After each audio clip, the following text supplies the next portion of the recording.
Fala aí, galera, bom dia. Como vai, povo de Deus? Povo maravilhoso. Vocês estão firmes e fortes? Cabeça no lugar, vencendo. Eu não sei como cada um tá de cabeça. Vocês estão cuidando daqueles que vocês conhecem? Você tem uma gama de pessoas que estão aí ao lado de vocês, que talvez você até trouxe para a igreja e tal. Então é importante que você pegue e comece a fiscalizar como está o povo, né? Os que eu consigo, os que necessitam, eu estou indo atrás, né? Mas estamos vencendo, tá? Ontem foi domingo, né? E durante o domingo e hoje, que foi ontem, já teve uns dias no meio.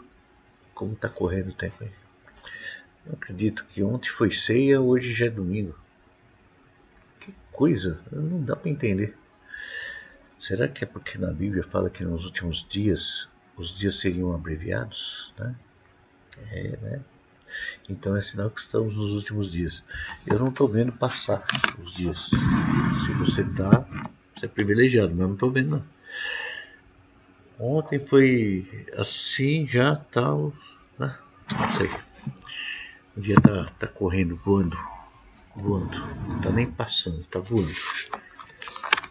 Espero que você esteja cuidando de todos. Nós estamos falando sobre na segunda-feira sobre um seminário de libertação infantil e eu achei muito interessante explanar alguns assuntos também, e tem aqui uma coisa chamada fatos antigos, né, que foram acontecidos. Então eu quero que você lembre assim: todo fato que aconteceu, todo fato que foi mencionado na Bíblia foi feito para te orientar exatamente como você deve viver, para não cair nos mesmos erros, né? E sutilmente na Bíblia tem várias coisas a respeito de criação até de filhos, e tem sobre processos que a vida vai fazendo, né? E eu vou ler aqui uma história que está em Gênesis 25,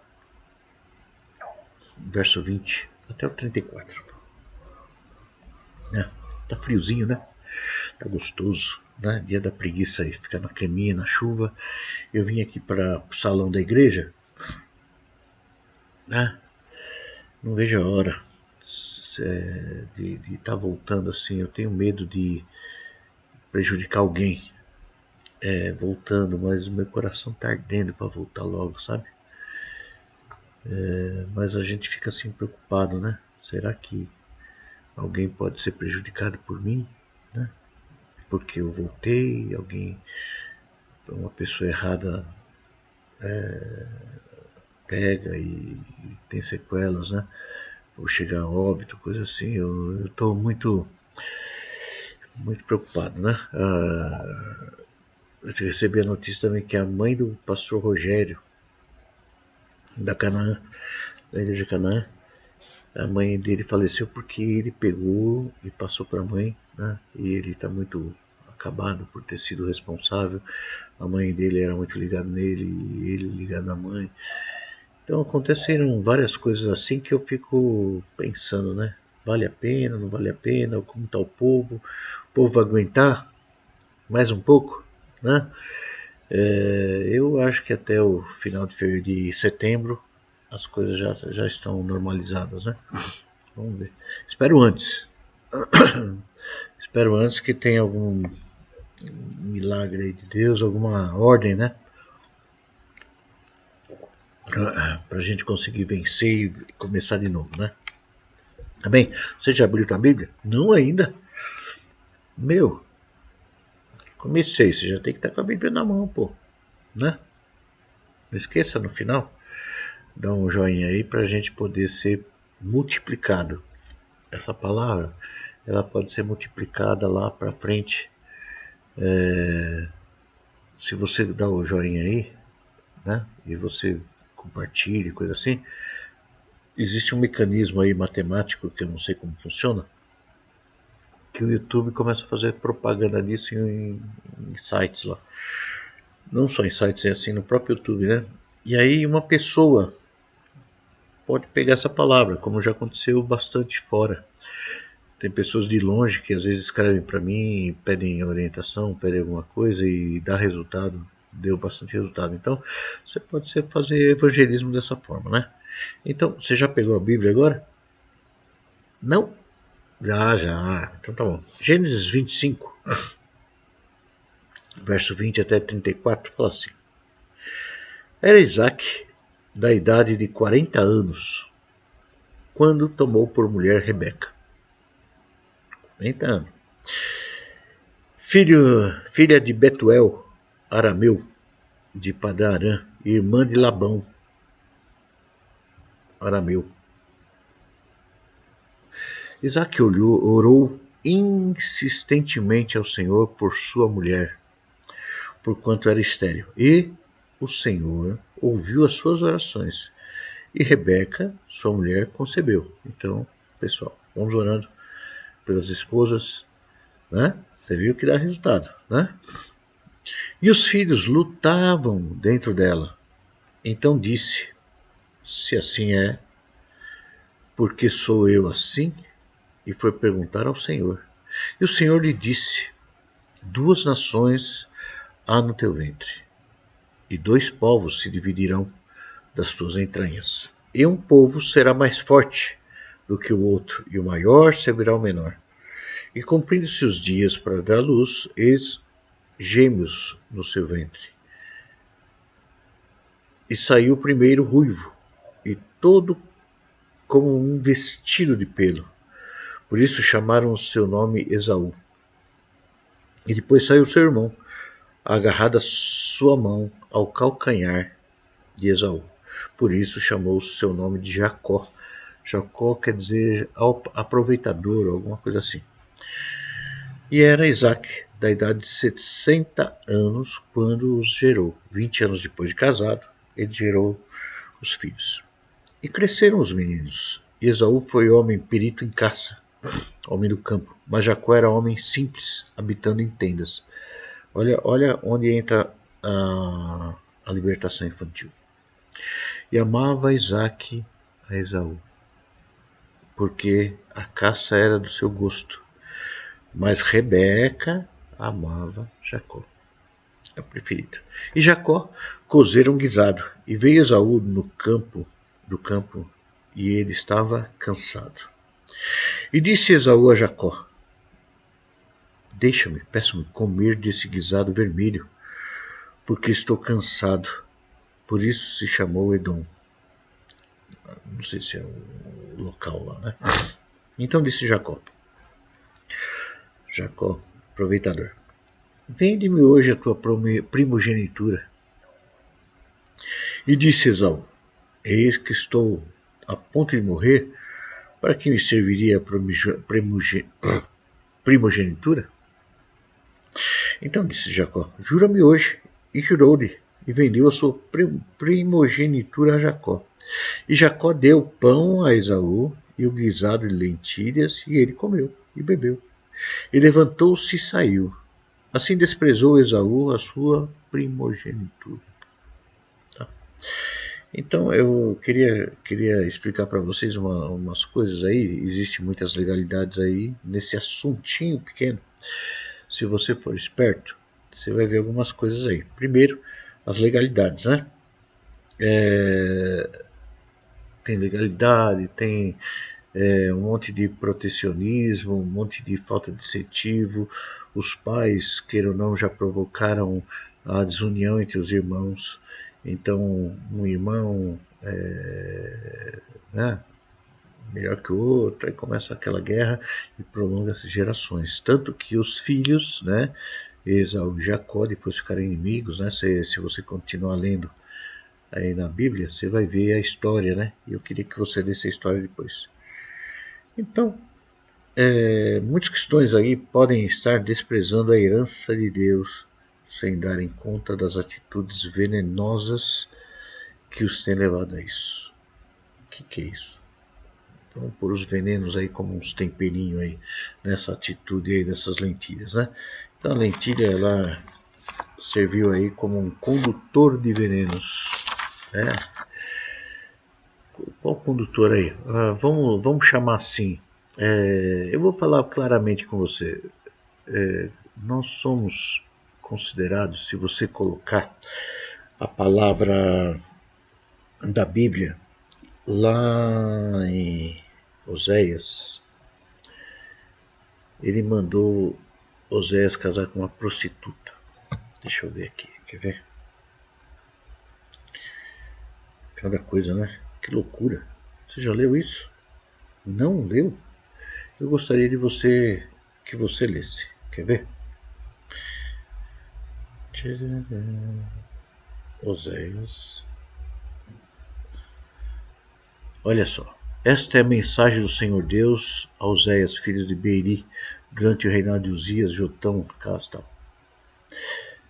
Verso 2. Quando o Senhor Deus falou pela primeira vez por meio de Oséias ao povo de Israel, ele disse: vá e case com uma prostituta de um templo pagão. Por quê? Porque eles acreditavam que o sexo ele era algo espiritual extremo, então existiam prostitutas cultuais, tá? Olha, vá e case com uma prostituta de um templo pagão. Os filhos que nascerem serão filhos de uma prostituta, pois o povo de Israel agiu como uma prostituta. Eles foram infiéis e me abandonaram. Então Oséias foi e casou com Gomer, filha de Blaim, quando nasceu o primeiro filho. E o Senhor disse a Oséias: põe no menino o nome de Jezreel, porque daqui a pouco vou castigar o rei de Israel por causa dos crimes de morte que o rei Jeú, o antepassado dele, cometeu em Jezreel. Vou acabar com o reino de Israel. Terrível. O que tem a ver isso com o nosso texto aqui do Jacó?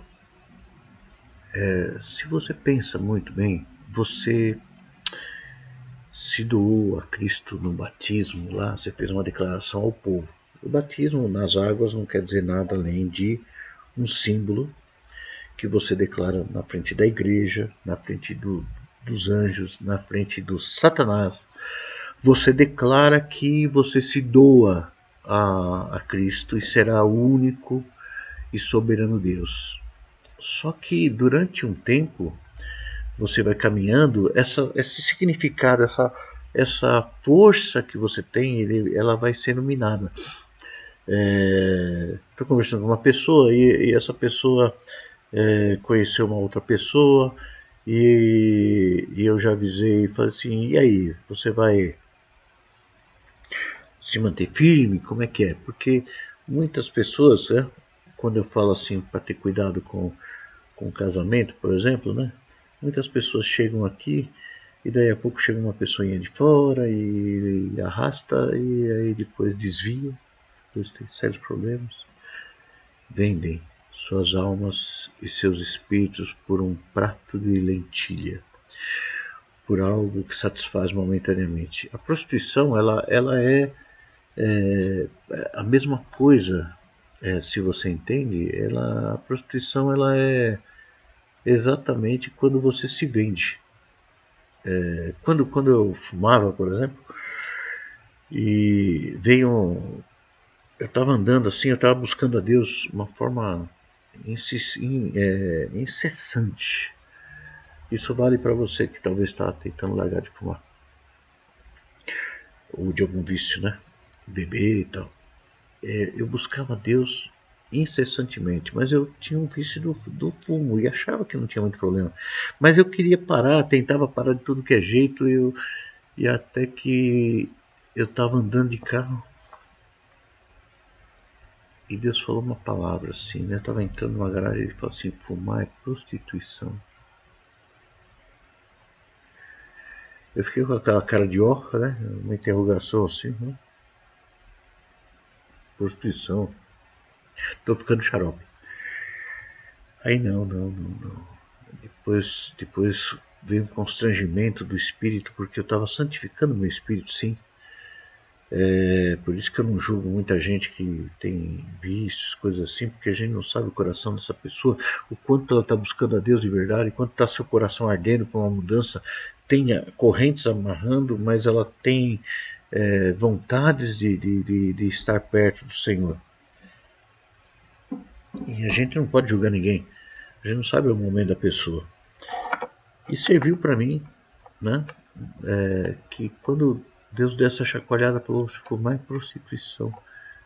Entrou assim, eu falei: como pode, né? Ele falou assim: você está dividindo o meu templo, você está sujando o meu templo, você está se colocando uma legalidade sobre a morte, você está querendo curar a tua ansiedade com vício, e eu não estou podendo trabalhar. Eu fiquei muito impressionado com isso. E aquela vontade de fumar saiu da minha vida uma vez, porque meu espírito santificou.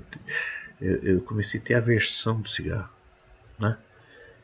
Então a santificação é uma parte importante, porque o teu espírito se constrange com o erro, pecado, você começa a ter aversão. Então, quando a gente não tem nenhum tipo de noção do que é certo e errado, vem um negócio chamado irreverência, por exemplo, né? Esses venenos que tinha nessa lentilha, nesse pão, né? Qual que fez exatamente mal a Esaú? Vamos lá. Eu chamo de irreverência. Esaú tratou de assuntos sérios na brincadeira, né? Ele poderia ter pensado assim, né? Esse acordozinho aqui com meu irmão não vale nada, porque meu pai, queridinho, eu sou queridinho dele, meu pai na hora, ele com certeza ele vai agir, né? O pai dele não era muito novo não, né? Se por acaso, ó, ele teve com 60, vamos dizer que esse assunto aí já veio quando Isaac tinha uns 80, né? Que já eram maiores de idade, né? Ou quase, né? Então, com 80 anos, eles estavam brincando ainda. Eles não. Esaú brincou. Porque ele falou, sou queridinho do papai, né? E tal, você não pensa assim de Deus também? No seu pecado, você. Eu quero tirar uma mística antes de continuar sobre o pecado. A turma vai falando no automático: pecado, pecado, pecado, pecado, e esse pecado que, que a gente às vezes fala é uma coisa que às vezes choca as pessoas e acha que a gente está condenando todo mundo, que é pecado, tudo é pecado, que o pecado é pecado, vai morrer. Pecado, o fumar é pecado, porque ele vai te matar. E Deus não quer que você morra. Ele quer que você viva com saúde e abundância. Como eu falo, né, o McDonald's lá é pecado. Ele não é pecado, mas se você acostumar é pecado, porque vai acabar com a tua saúde, vai acabar com as tuas finanças, vai acabar com tudo. Então é pecado, você se vende. Então quando Deus avisa é pecado, é que ele está preocupado com a tua morte. É amor total. A palavra pecado surgiu em decorrência do amor. Quando Deus nos ama tanto que ele fala, isso vai te matar. Tudo que ele falou assim, isso vai te matar na Bíblia, chama-se pecado. Então se rotulou esse nome de perigo como pecado. Tá me entendendo? Tá.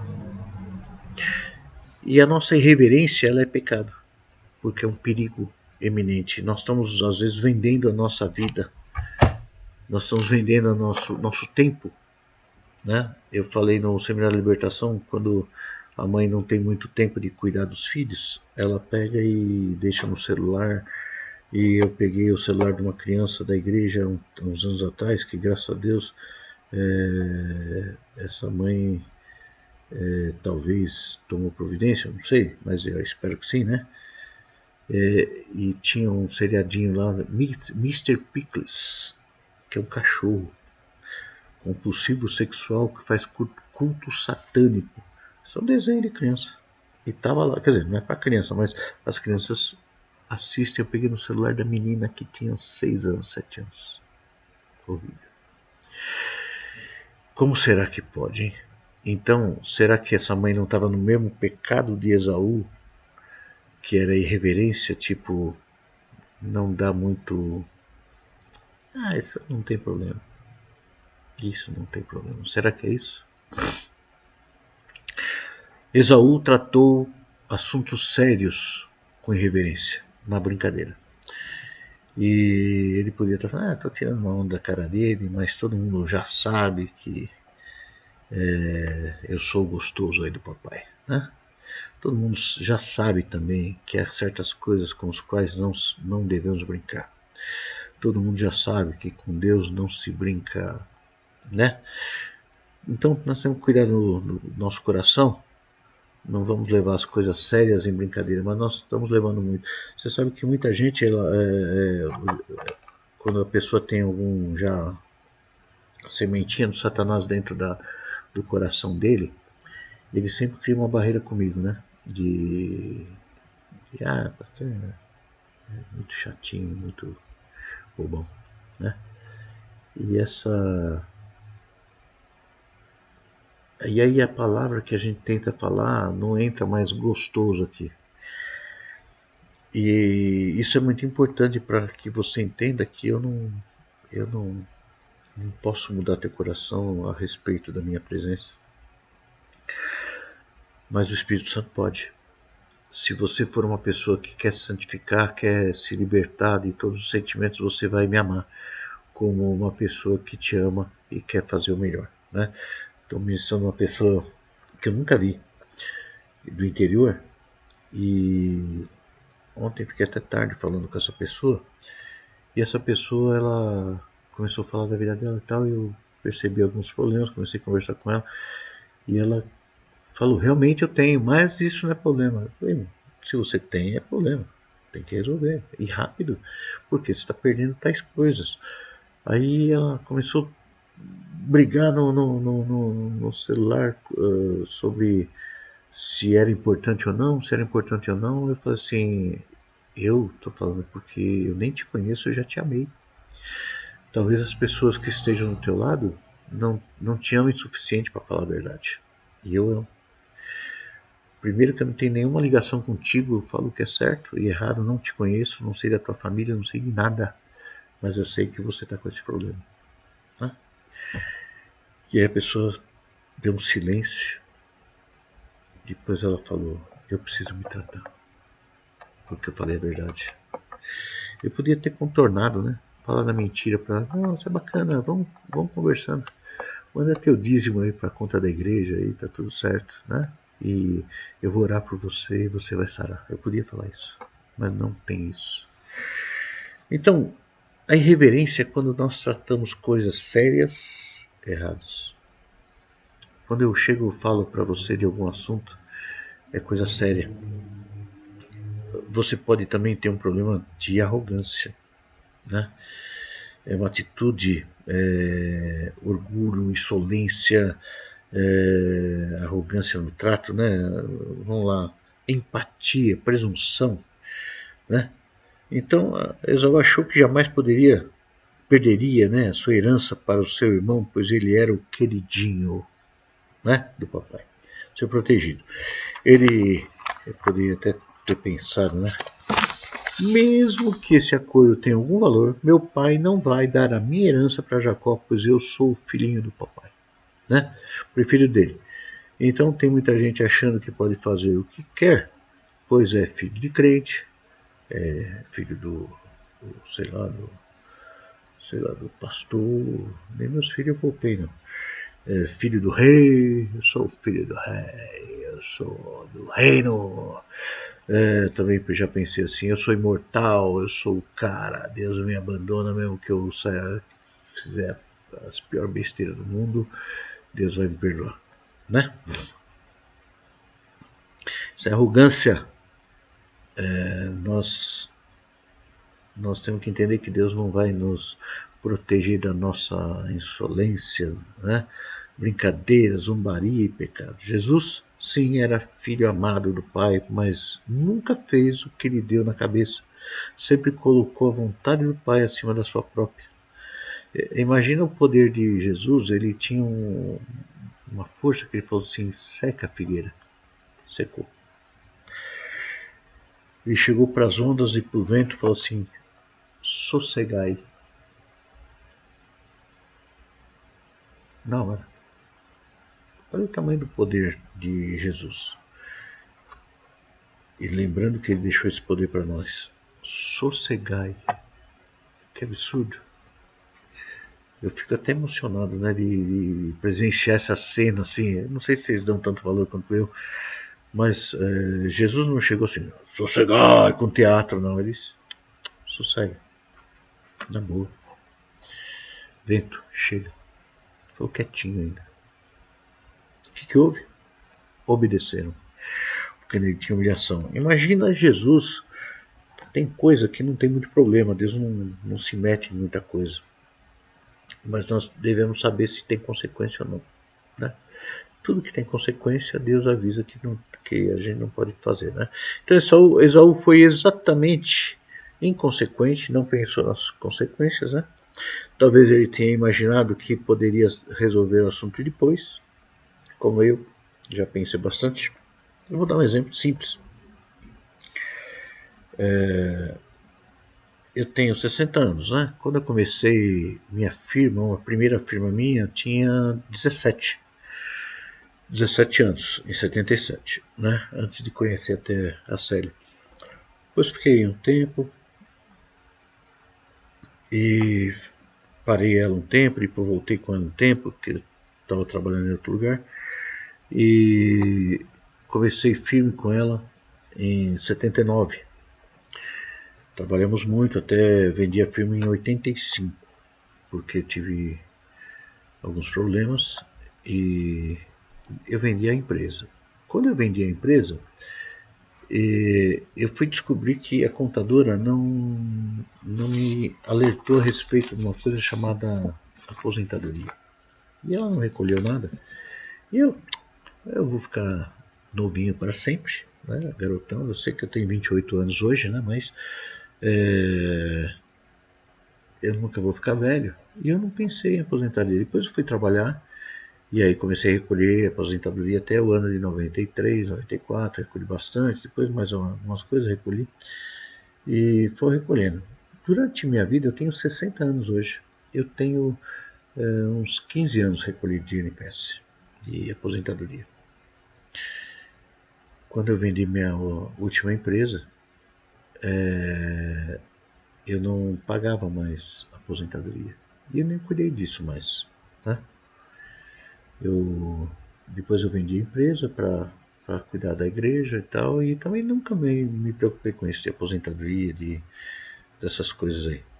Sabe o que é isso? Inconsequência. Inconsequente.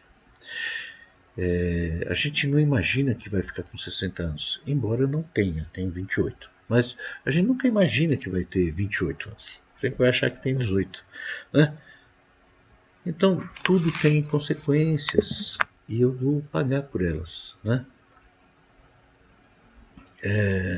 Infelizmente, esse prato de lentilha que às vezes você tem é coisa simples, você não percebe.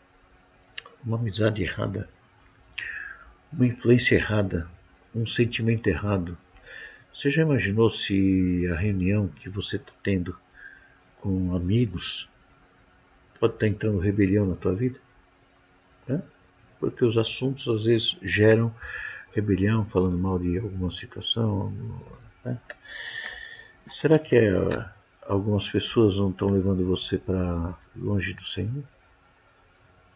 Ah, eu sou o cara. Será? É complicado, né? Ainda que Esaú tenha buscado arrependimento depois, foi um negócio duro. Né? Jacó não estava brincando quando fez de tudo para ficar com a sua bênção. Entendeu? Satanás também não. Satanás, ele não deixa nunca aquele documento caído, certo? Ainda que Esaú tenha buscado arrependimento, mas não pôde voltar atrás da decisão inconsequente que tomou, porque bem sabeis, né? Estou lendo Hebreus 12:17, porque bem sabeis que, querendo ele ainda, depois de herdar a bênção, foi rejeitado porque não achou lugar de arrependimento. Ainda que com lágrimas o buscou. Tá? Então está Hebreus 12:17 falando de Esaú. Por que ele buscou? Porque aí gera um remorso, que ele teve consequência e não é complicado. A Bíblia não diz, mas quem sabe ele tenha chorado até frente do seu irmão, querendo a bênção de volta, mas não adiantou, né? Há consequências na vida que não tem volta, meu amigo. E eu sei várias delas, né? Há planos que não podem ser refeitos. Há sonhos que não podem ser sonhados novamente. Há perdas que não têm restituição. Há prejuízos sem volta. Há oportunidades que são perdidas para sempre. Então cuida do seu coração. Não use o veneno da inconsequência. Nós temos que se cuidar para não cairmos em atalhos ruins. Assim. Olha só como que é a Bíblia, né? Abre em Efésios 6 aí.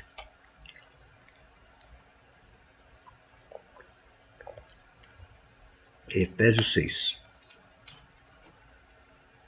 Vai no verso 15.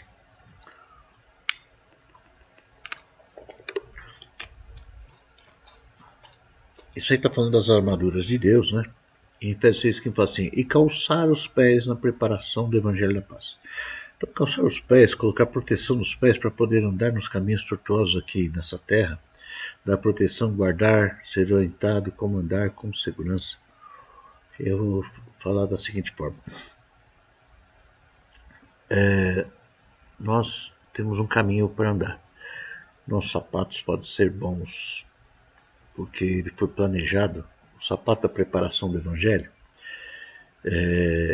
Evangelho das Boas Novas, é o que a gente tem que seguir a Cristo. Eles são sapatos feitos para este caminho. Para este caminho. Aquilo que Cristo te ordenar. Vou explicar melhor ainda. Jesus ele veio mostrar um caminho, ele vai fazendo as suas pegadas para a gente andar atrás. E ele planejou esse caminho. O sapato que ele fala sobre o Evangelho é para andar neste caminho. Não é para andar nos atalhos que você imagina. Né? Então, quando você segue esse caminho, segue com humildade, então o que acontece é que você vai sempre andar atrás de Jesus, onde ele pisou, com segurança, e vai indo. Quando você vai para fora, né? Eu tenho um sapato que eu usava para trabalhar, uso, né? E eu pisei ao lado de uns ferros que estava cortando, e ele cortou a lateral do sapato assim.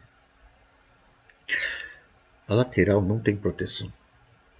O que tem proteção é no bico e no calcanhar.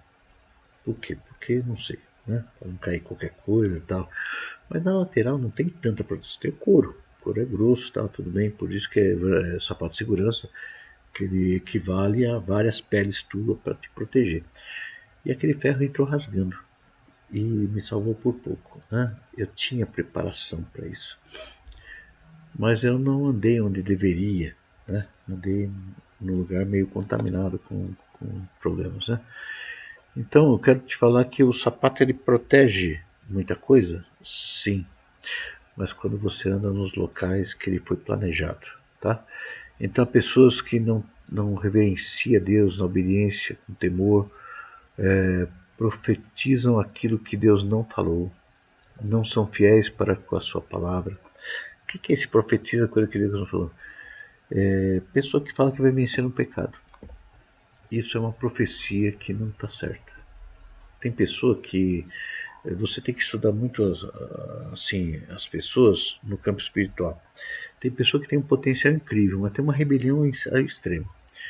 Se a pessoa ela não é submissa às autoridades terrestres, seria o pastor, que seria o governo, as leis, as autoridades, se a pessoa não é se ela não é submissa ao pastor, você sabe que ela tem espírito da rebelião.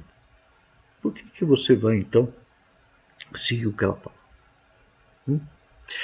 Então entra um caminho perigoso, né?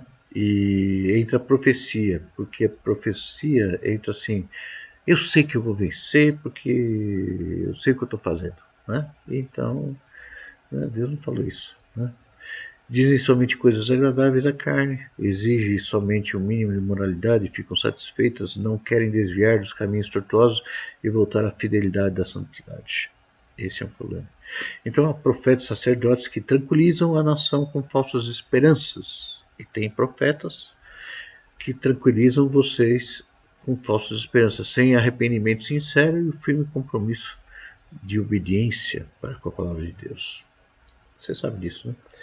Então, não querem voltar ao caminho no poder do Espírito Santo, na sua fidelidade e retidão em proclamar o Evangelho puro de Cristo, puro.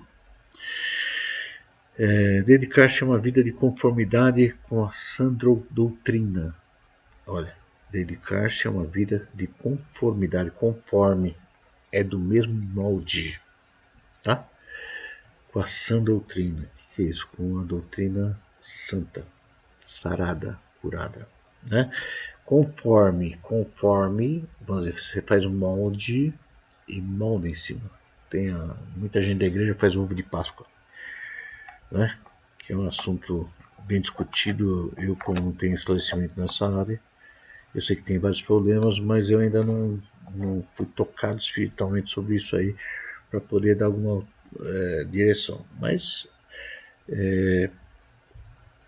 Deus não está se importando muito com essas coisas não. Mas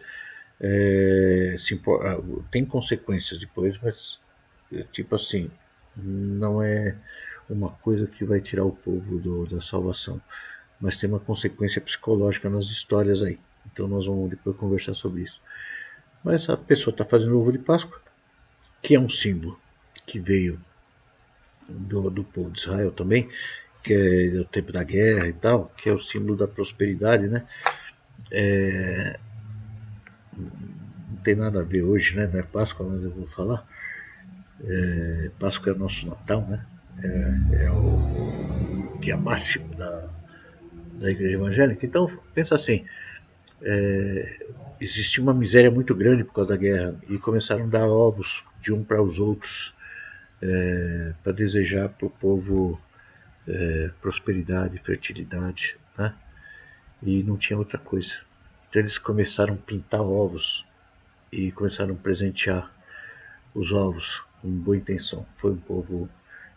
tem uma distorção aí na história, tem uns que falam, outros que não falam, mas pelo que eu sei, foi os ortodoxos russos aí, que eram os cristãos, que começaram a fazer isso aí, e tanto que tem, depois foi para a França e tal. Naquela época a Europa estava passando por crises terríveis.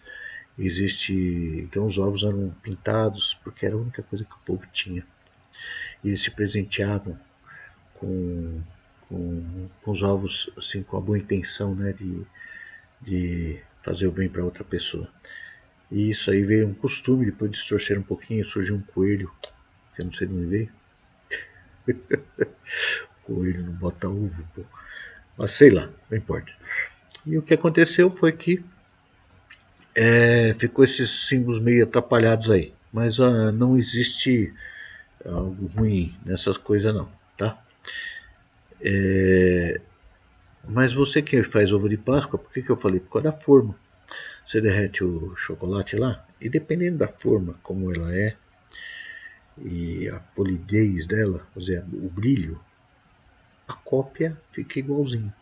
Né? Você põe dentro da forma o chocolatinho lá, com cuidado, quem sabe fazer o chocolate, tem que quebrar, tem que fazer, tá? Não sei, não entendo isso aí.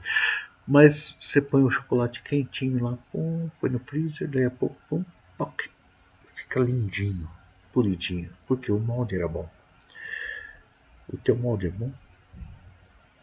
Não? Tá tendo problema? Então, tá me entendendo?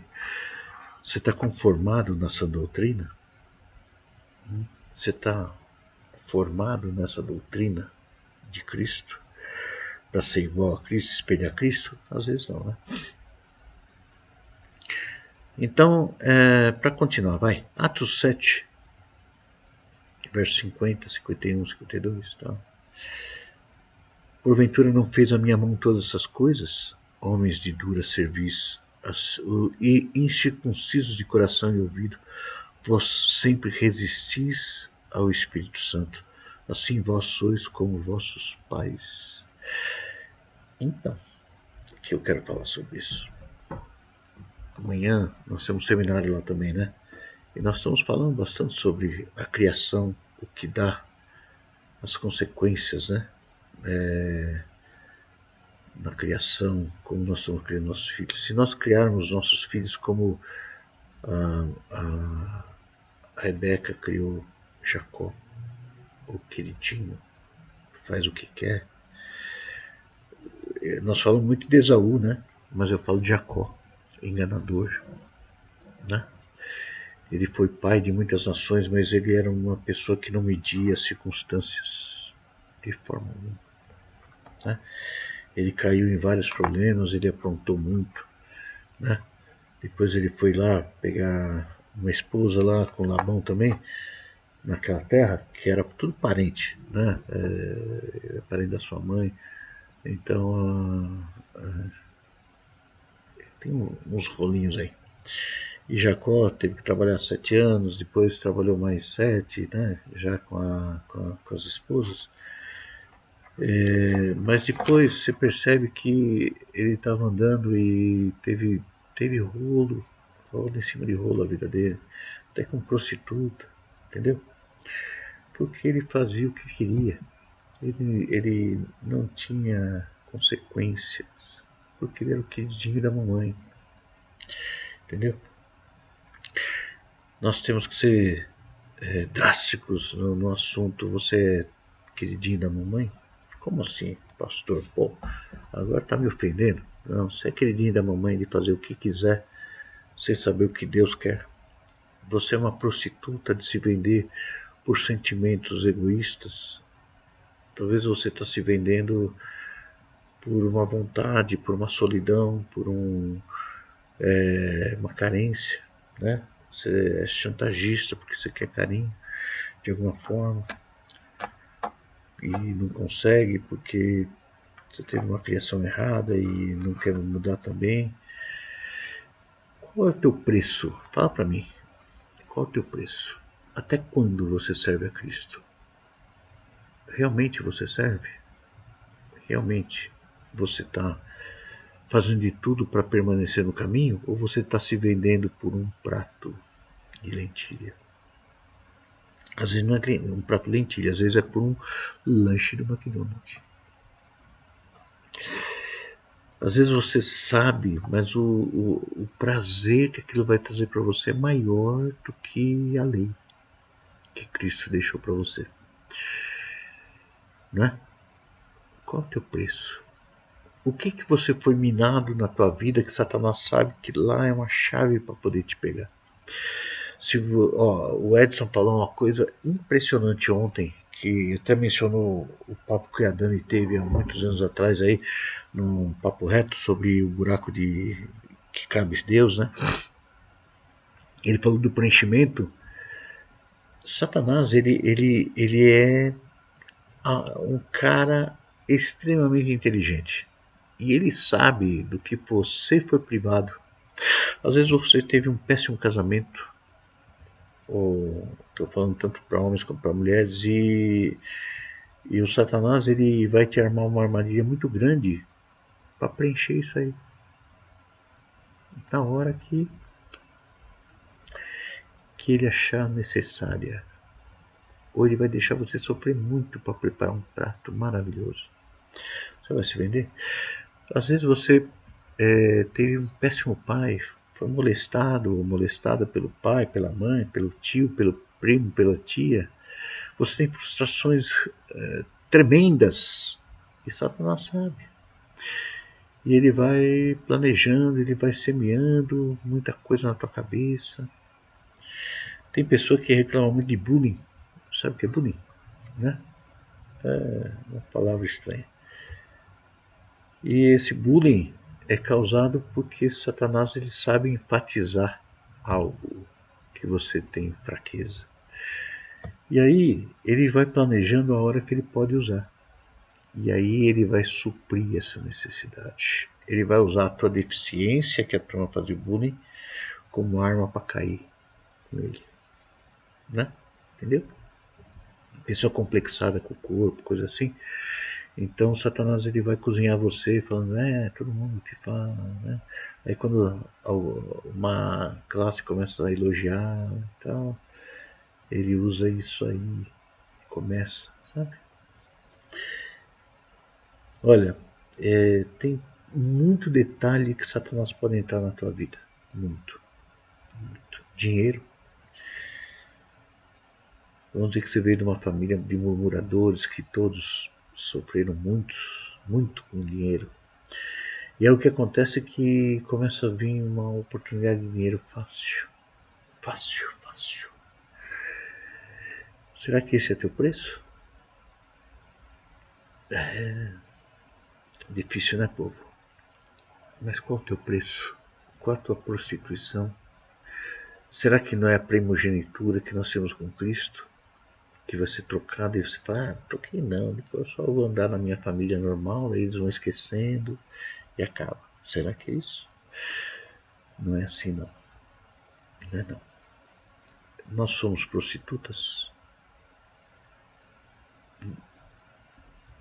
A maioria somos sim. Queira ou não, a gente se vende por tudo. Você sabe que eu quase fui comprado pelo Satanás, né? Aqui dentro da igreja, Quando... Vou dar um exemplo simples. Quando eu abandonei tudo para cuidar da igreja, nós começamos a viver da igreja. E aí o que aconteceu foi que quando tem aqueles problemas dentro da igreja, e tem pessoas que querem dirigir a igreja, graças a Deus aqui não, mas dirigir a parte espiritual. Várias pessoas tentaram dirigir a igreja espiritualmente. E eu fui muito duro, né? E mantive a rédea. Mas aí começam a sair pessoas, né? Que estão em desacordo com a doutrina e tal. Aí o caixa começa a cair. E aí vem aquelas ideias, né? Será que vale a pena lutar por essas pessoas? Vamos deixar tudo aí. O importante é viver. Vocês me entenderam? E às vezes o Satanás começa a bater muito na minha mente, falando assim, vamos viver só com o povo que quer, vamos encher a igreja aí, vamos fazer uma bagunça aí, vamos, né? Comprar um prédio faraônico para a igreja, com a grana desses caras aí, deixa Deus mandar os ímpios aí para sustentar tudo nós aí, e se eles não se converterem, não é problema nosso. Olha o chamado que eu tive. Lá em Ezequiel 34, se você abrir, esse verso não sai da minha cabeça, porque quando Deus me chamou, eu te escolhi. Clame em alta voz, não te detenhas, fala contra tudo que está errado na minha casa. Não te cales, fale até contra os pastores, que eles apacentam a si mesmo, e eles comem da gordura da ovelha, da lã. Só estão interessados na gordura da lã. Não te detenhas, clame em alta voz. Terrível, né? É que não foi com você, né? Você fala, bonito, né? Bonito. Foi uma paulada, né? E a nossa casa vai ser chamada casa de oração, em nome de Jesus.